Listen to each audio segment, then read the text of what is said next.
Hi అండి, జ్యోతి ఛానల్కి స్వాగతం. ఈవేళ మేము పొలంలోకి వచ్చామండి. ఈ పొలం అయితే పండిపోయింది. ఒక 10 రోజుల్లో మళ్ళీ కోతలు కోసేయాలి అంటున్నారు. కానీ ఇలాంటి టైంలోనే వర్షాలు అస్సలు పడకూడదటండి. ఎందుకంటే వర్షాలు పడితే మళ్ళీ ధాన్యం రాలిపోద్ది అంటున్నారు. ఇప్పుడే మనం జాగ్రత్త ఎంత జాగ్రత్త చూసుకున్నా ఆకాశాన్ని మనం ఏం చేయగలమండి. వీలున్నప్పుడు చక్కగా కోతలు కోసుకోవాలి. ఆ కోతలు కూడా కోసిన తర్వాత ఒక వారం రోజులు మనం ఏ ప్లేస్ లో కోసామో ఆ ప్లేస్ లోనే వదిలేస్తారట. నేను అది కూడా మీకు చూపిస్తాను. ఆ కోత కోసిన తర్వాత కొన్ని రోజులు అయిన తర్వాత దానికి కుప్ప పెడతారు. కుప్ప పెట్టిన దాన్ని నూర్చుకుంటారు. ఇంటికి వచ్చే వరకు ప్రాసెస్ జరుగుతూనే ఉంటదండి. ఎవరూ తీరికుండ్రు. ఆ కోతల టైంలో కూడా దగ్గర ఒక 15-20 మంది ఉంటారు. కోతలు పెట్టి మనుషులు పెట్టుకోవాలన్నమాట.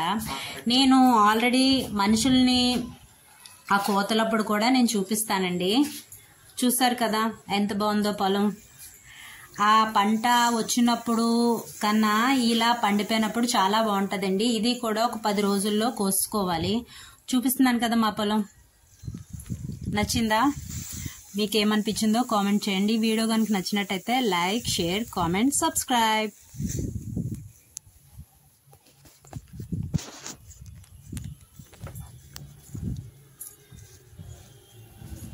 మా పొలం మొత్తం మీకు చూపిస్తున్నాను, చూడండి. ఇది కూడా మళ్ళీ ఆ నూర్పడం కూడా డాక్టర్ పెట్టే నూర్చుకోవాలండి. ఇన్నాళ్ళైతే మా అత్తయ్య అంటారు ఎద్దులు పెట్టి నూర్చుకునే వాళ్ళమమ్మ. ఇంక ఇప్పుడు అంత ఇదేముంది, ట్రాక్టర్లు వస్తాయి కదా, చక్కగా దాన్ని బట్టే పని అయిపోతుందని చెప్పారు.